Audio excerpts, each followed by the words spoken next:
ধানমন্ডির রবীন্দ্র সরোবরের উন্মুক্ত মঞ্চে জাতীয় সঙ্গীতের মধ্য দিয়ে শুরু হয় সুচিন্তা ফাউন্ডেশনের বিজয় উৎসব। উপস্থিত ছিলেন জাতীয় সংসদের চিফ হুইপ উপাধ্যক্ষ আব্দুস শহীদ, পান সুপারির স্বত্বাধিকারী কনা রেজা এবং সুচিন্তা ফাউন্ডেশনের নির্বাহী পরিচালক মোহাম্মদ এ আরাফাত।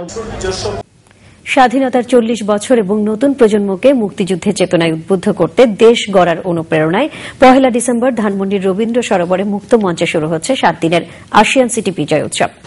স্বেচ্ছাসেবী সংগঠন সুচিন্তা ফাউন্ডেশনের আয়োজনে এই উৎসবে থাকছে মুক্তিযুদ্ধের উপর নির্মিত প্রামাণ্যচিত্র প্রদর্শনী, মুক্তিযুদ্ধ ও স্বাধীনতা ভিত্তিক কবিতা আবৃত্তি, গান, পথনাটক। জাতীয় প্রেস ক্লাবে সংবাদ সম্মেলনে এসব তথ্য জানান আয়োজকরা। উৎসবের মিডিয়া পার্টনার চ্যানেল আই।